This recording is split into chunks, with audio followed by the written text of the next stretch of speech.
de cafés especiales, ahorita lo que hay de tendencia en parte de producción son todas estas fermentaciones controladas.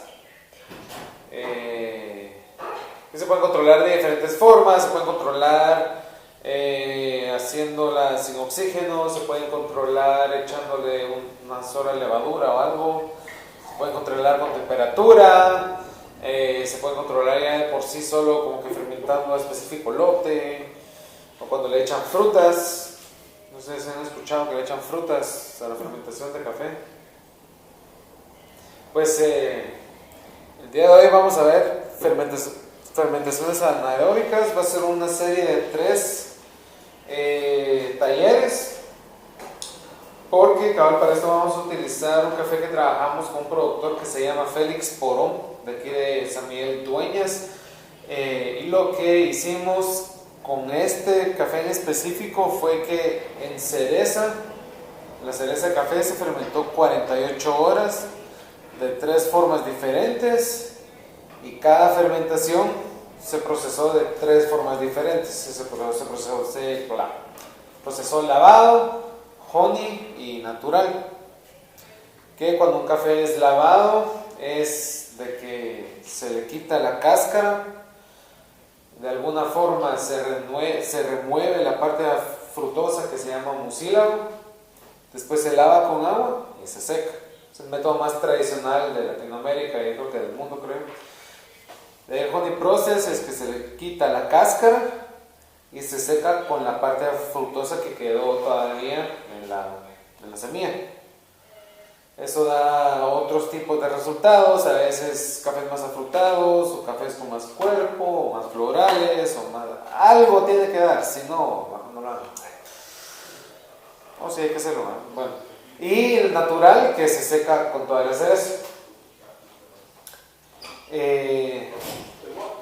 Entonces el día de hoy vamos a probar las 3 fermentaciones que se hicieron, pero solo en el proceso lavado.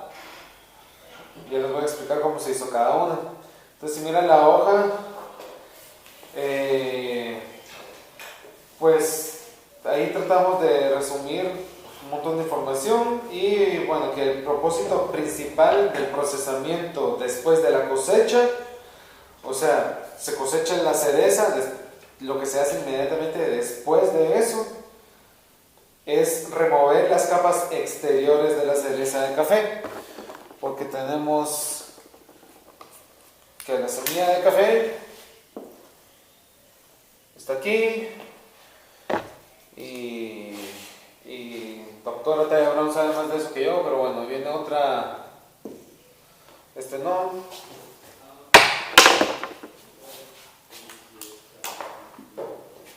otra capa que se conoce como película plateada, que está pegada al grano, y viene después también otra capa que es el pergamino, y viene otra capa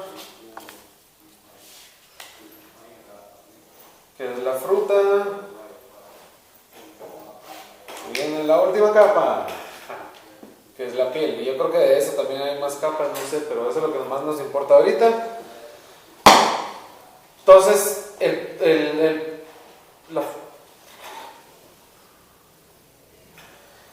propósito principal después de cosecharlo es que van a remover todo esto hasta llegar a la capa que tiene básicamente el pergamino. Hasta ahí se llega en un beneficio húmedo. A veces todavía tiene otras cosas, pero cuando llega ahí, entonces es el propósito de procesar el café hasta que al final ya solo tenemos el café en oro, ¿verdad? Y esto se hace para que la semilla de café al final sea un portador seco y estable de precursores de sabor. O sea que la semilla al final va a tener un montón de cositas, que es lo que después de tostarlo le van a dar los sabores propios que va a tener ese café. Eso es lo que se trata, ¿no?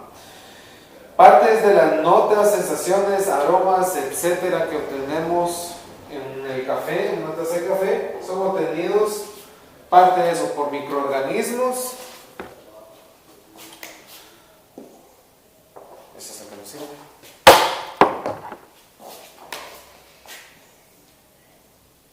Voy a poner así porque tal vez tenga carita. Microorganismos que llegan y hacen cosas y le aportan cosas al café. Y también por el mismo metabolismo del café que molecularmente cambia la composición que tiene dentro del café. Entonces en el procesamiento tenemos diferentes cosas que aportan al perfil de la taza de café, causados por los microorganismos y por diferentes factores que cambian también la estructura molecular del café. Y bueno, la cereza de café trae cierto grupo de microorganismos en su exterior desde la finca y trae diferentes grupos de microorganismos que van desde levaduras, hongos, bacterias y otras cosas que se encuentran muy propiamente en el como nano microecosistema que hay en el lote de café que se está cosechando, o la mezcla que hay en diferentes lotes que se juntaron después, también la mezcla de todo esto que hay en el beneficio, la mezcla que hay en uno mismo. Al final es una gran sopa de microorganismos, pero todo tiende a ser diferente dependiendo del día que se cortó, del lote que se cortó, de las personas que lo trabajaron, qué tanto se limpió el beneficio seco, un montón de otras cosas. Pero todos esos microorganismos aportan al café y se encuentran en todos estos diferentes lugares. Y bueno, lo que obtenemos también y en todos los que no hay gente también. Bueno, muchos de estos microorganismos al final que aportan a los cambios que va a haber en las semillas vienen de la familia del lactobacilo, que eso es lo que de repente algunos tal vez han escuchado cuando hacen propaganda de fermentación láctica del café. Pues el lactobacilo lo que hace es y también transforma el yogur, la leche en yogur. Y bueno, la semilla de café es considerada una semilla intermediaria que hace que reaccione acordemente a los factores de estrés de sus condiciones externas. Dos factores de estrés dominantes son hipoxia o la falta de oxígeno, o sea, una fermentación anaeróbica, y estrés por sequía o falta de agua. Estas dos también son... Pero estas son también diferencias que contribuyen a las distinciones de diferentes procesos de café, porque en ciertos procesos de café lavado se hace toda la fermentación debajo de agua, entonces el café ahí está en un ambiente sin oxígeno, está sufriendo de hipoxia, pero no está sufriendo de sequía. En un proceso natural que solo se seca así la cereza, está sufriendo de sequía, pero no de hipoxia porque está así en el medio ambiente y hay aire, ¿verdad? Entonces estos cambios hacen que después en el metabolismo del café molecularmente también hay cambios. Y vamos a ver, en las diferentes condiciones de procesamiento del café, tanto los microorganismos como el metabolismo de la semilla del café afectan el perfil metabolómico o molecular del café y por tanto cambia el perfil de la taza de café. Normalmente fermentaciones largas han dado resultados indeseables en la calidad del café. Normalmente cuando se escucha que alguien fermentó el café por mucho tiempo, después tienen muchas notas como a vinagre o a medicina o especias que no querían ahí o pues sobre fermentos, etc. Pero al momento de realizar estas fermentaciones largas en ambientes controlados y debidamente higiénicos, podemos lograr a que microorganismos deseables hagan cambios moleculares en el café, como el aumento de ácido láctico en la semilla del café. Y hablando muy específicamente de este ejemplo, ácido láctico, después tenemos un café con más cuerpo, notas a frutos rojos, y otro tipo de textura se siente diferente en la boca. De la misma forma, en estas fermentaciones largas, la semilla de café pasa por un estado más largo de hipoxia. La semilla de café pasa más tiempo sin aire, lo cual causa cambios en la concentración de carbohidratos, que son azúcares, aminoácidos y ácidos orgánicos, y estos carbohidratos, aminoácidos, ácidos orgánicos y todo esto, al final, cuando la semilla ya está en oro, está estable y la vamos a tostar.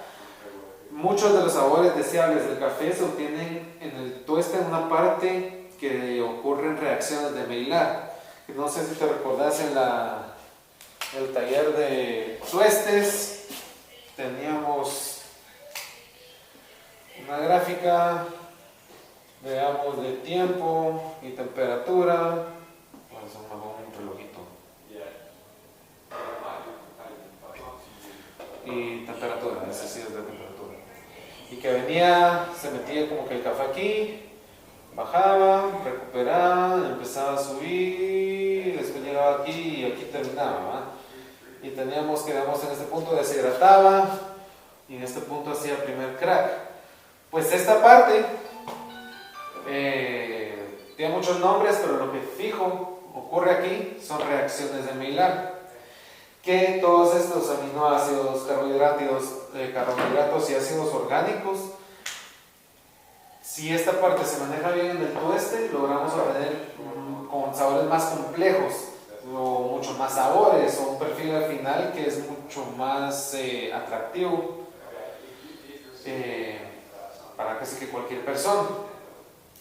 Entonces, porque estas reacciones de Maillard ocurren por estos componentes de azúcares, aminoácidos, ácidos orgánicos y otras cosas, que sin esto las reacciones de Maillard son un poco más cortas, no ocurren tantas, entonces tenemos un café más plano al final. Que todo esto ocurre porque en fermentaciones largas esta semilla pasa más tiempo sin oxígeno, que eso es lo que logra hacer que la semilla logre tener más de estos componentes que acabo de decir. Bueno, entonces vamos a pasar al café. Pues como les decía, este café fue fermentado en cereza, como podemos ver en estas imágenes de arriba. Una fermentación se hizo la cereza solo sumergida debajo de agua en guacalotes, así grandes guacales, traducción. Mamas really open buckets. Solo así. Otra fermentación se hizo en sacos normales, por eso se mira así como que está dentro de una bolsa. Eso es un saco de plástico normal utilizado en un montón de productos agrícolas. Y la tercera se hizo en una cubeta que es especial, o diseñada especialmente para fermentar líquidos, para convertirlos en líquidos alcohólicos. Entonces se hizo ahí, se sumergió, se llenó de agua y después se le echó una levadura que es especial para fermentar casi que cualquier azúcar rápido, para que después de 2, 3, 4, 5 días máximo ese fermento se destile. Entonces estas pruebas se realizaron por 48 horas, lo que les acabo de explicar. Y si miramos ya esta imagen de aquí, se mira como que fuera un pastel con cerezas, pues no lo es. Esa es la fermentación que se hizo en la cubeta, en el gran guacal, y lo que estamos viendo ahí son cerezas que están flotando, y todo eso blanco que se mira es espuma. Esa es una señal de una fermentación sana, porque en una fermentación microorganismos empiezan a comer azúcares, sacan dióxido de carbono, pero también hay cierto juego de dióxido de carbono con proteínas que logran hacer burbujas que después se convierten en esa espuma, y esa espuma también pues ahí está ocurriendo también cierta fermentación. Entonces tenemos ciertos microorganismos en la parte de arriba, ciertos hasta abajo y ciertos en medio donde están las cerezas. Entonces así se dio después de 12 horas, después de 24 horas mejor dicho, lo cual probamos de que solo metiendo las cerezas debajo de agua se puede obtener una fermentación sana, rápida, siempre y cuando controlando temperatura, controlando otros factores, ¿verdad? La fermentación con levadura mostró actividad después de 8 horas. Como si miran la cubeta, en la parte de arriba tiene una cosita plástica, esa es una válvula de una sola vía que permite que solo gases que hay adentro logren salir, pero nada entra.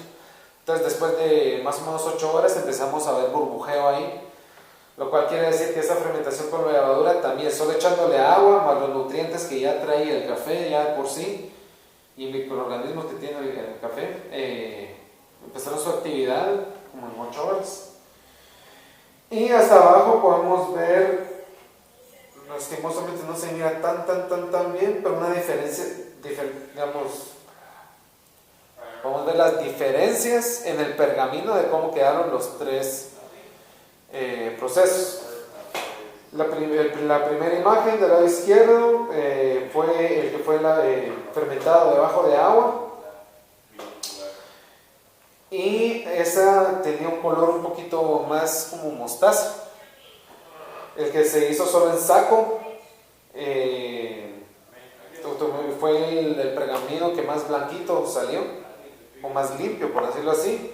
Y el de levadura al final era bastante interesante porque el pergamino quedó mucho más liso y en una tonalidad que estaba entre los otros dos, entre el blanco y el mostacito.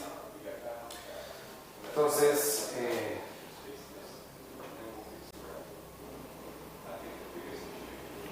el primer café que tienen del lado izquierdo, bueno, ya enfrió, pero si quieren lo podemos oler.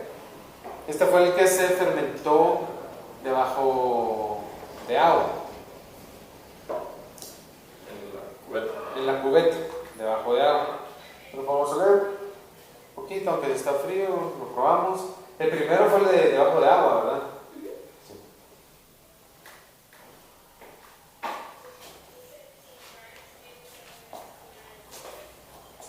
Ahorita ya vamos a poder distinguir bien ciertas diferencias, pero si se dan cuenta, una taza agradable, bastante afrutada, también algo cítrica, bastante limpio, que es una característica de una buena fermentación anaeróbica. No se sienten especias así, no se siente que tenga canela o que tenga plátano, sino que yo creo que así como que cerrándolo todo, una taza limpia, bastante agradable. Si miramos el segundo, este fue el que se fermentó solo en saco, sin agua.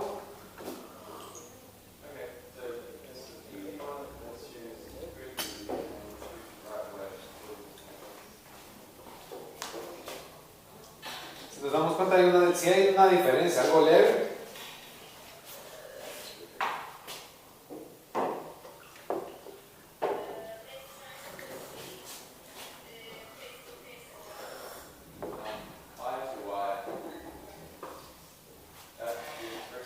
Un poco más ácido.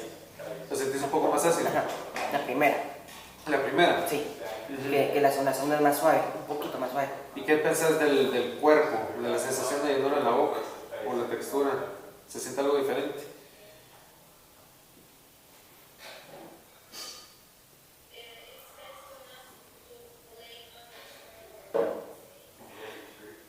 ¿Qué piensas? Este tenía más ácido, más fuerte el sabor del cuerpo, pero en aromas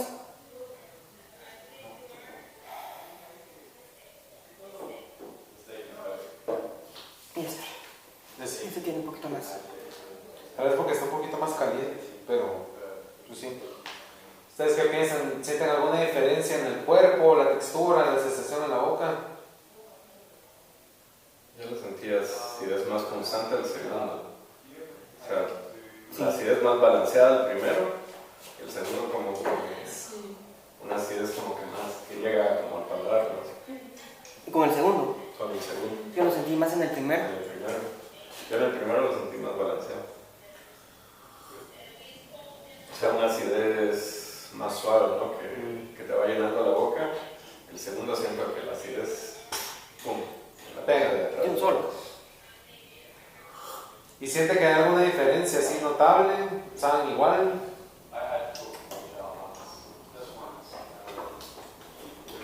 What you think, Mrs. Q? Second one has more body or it's more balanced. El segundo tiene más cuerpo, está más balanceado. Dice. Pues algo interesante que nos dimos cuenta es de que este tipo de... Bueno, mejor todavía... probamos el tercero, después les hablamos.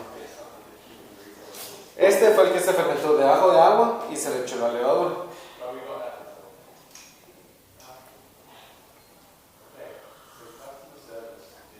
Oh. Este sí va a ser un poquito más diferente, si se dan cuenta. Sí. Textura, o Ya sea, vi que no da que es. textura es diferente, el cuerpo es casi igual, la textura sí es algo diferente, las notas de sabor ya empiezan a tener algo diferente. Yo sí noto de diferencias de notas de sabor en estos dos, pero los dos están como muy parecidos. Aquí ya hay un extra, por decirlo así.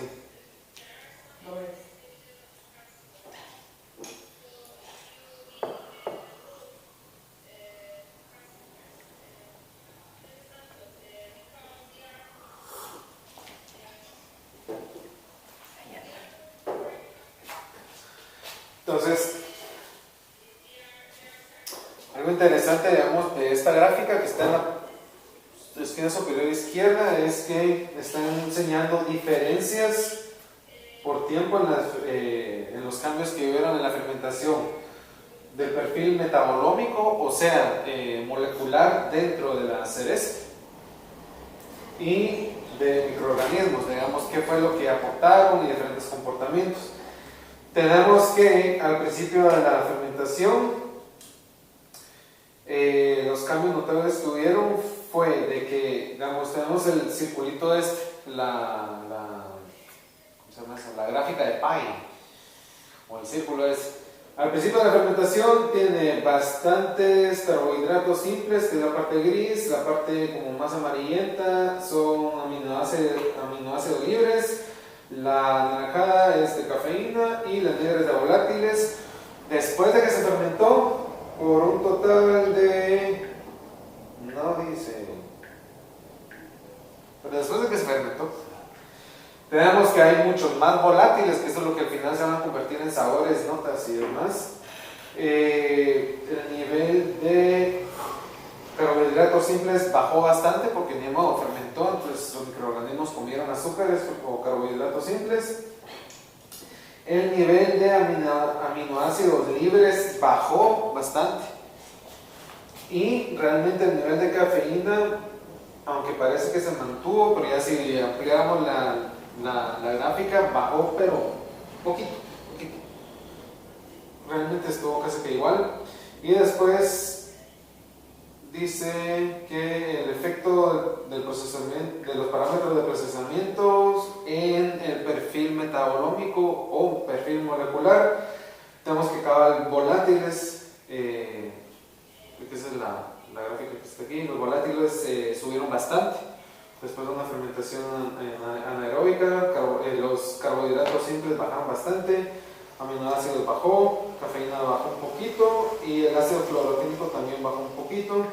Y estos son de las diferencias entre una fermentación corta del lado izquierdo y una fermentación larga del lado derecho. O sea que en esta prueba una fermentación larga sí ayudó a que se crearan más compuestos de sabor. Y después la parte de abajo muestra de los microbios, del conteo de microbios que hubieron, que en una fermentación corta tenemos que no hay presencia de bacteria que produce ácido láctico o lactobacilo. Hay presencia de levaduras normales y hay presencia de enterobacteria. Eso lo miramos de este lado. Y ya en la gráfica que está a la par del lado izquierdo, miramos cuando empieza la fermentación hay bastante número de enterobacteria, hay un poco de número de lactobacilo y todavía menos de de levaduras, y en lo que termina la fermentación, una fermentación larga, tenemos casi nula presencia de enterobacteria, que eso realmente no es que nos va a ayudar en algo tan así positivo en el perfil de taza del café. Tenemos un número mucho mayor de levaduras, que eso sí nos puede aportar buenas cosas al café, y tenemos un número mucho mayor de lactobacilo, que eso sí nos aporta muchas notas, cuerpos y texturas. Diciendo esto, ya en estos cafés, el primero que se fermentó debajo de agua, no tenemos bien estudiado esto, pero lo que sí sabemos es de que tenemos todos los microorganismos que están en el exterior de la cereza.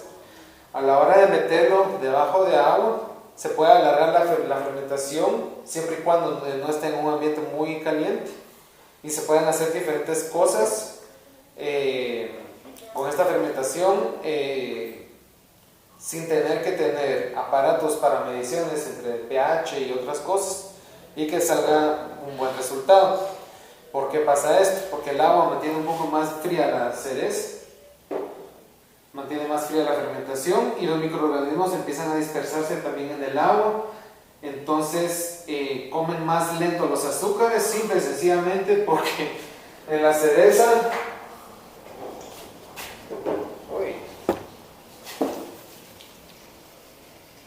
tenemos que hacer la cereza con la capa de exterior.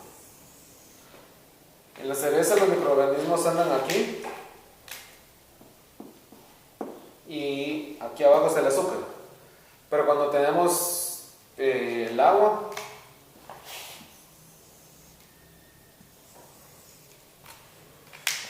tenemos que aquí está el azúcar, por decir así, y el microorganismo anda acá.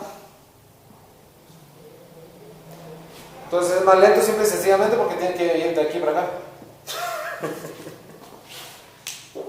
Entre otras cosas que suceden, ¿verdad? Entonces sí se logra alentar más la fermentación, logrando hacer de que haya más número de lactobacilos y otros microorganismos que son positivos para la fermentación del café, y podemos obtener un resultado diferente sin arruinar el perfil de sabor del café. Eso pasa con el agua. Con el saco es bastante interesante, porque digamos, tenemos el saco que está lleno de las cerezas y así, y tiene todos los microorganismos acá, pero el saco está afuera en la intemperie, y esta fermentación específica se buscó en el lugar donde el productor procesa su café, se buscó el lugar más frío ahí, y ahí se dejaron los sacos y que corriera el aire. Entonces corre el aire y uno dice... Seco más no húmedo, ¿verdad? ¿Cómo se llama? El cuarto. Sí, seco. Seco, pero no O sea, humedad sí, ambiental, sino que... entonces, lo que haya, con tal de que corra el aire. Sí, el lugar estaba abierto, era como... Era abierto, sí. Había techo, pero... Es que normalmente un beneficio húmedo, que es en donde van a procesar todo esto, no hay ambientes así tan cerrados o secos, eso está en las bodegas, pero... Es que también mucho de este estudio empezó originalmente para buscar formas de procesar que cualquier productor tuviera las cosas y que se le fuera fácil, número uno, hacerlo, que no le costara más dinero y que fuera fácil replicarlo. Entonces se eliminaron factores como de que ponete el saco está aquí y en 2 cuadras tengo la bodega. Entonces de llenarlo aquí, llevarlo allá, después traerlo, mejor lo dejamos solo así. Entonces básicamente todo esto se hizo en la casa del productor, Ah, ya. que es donde tiene su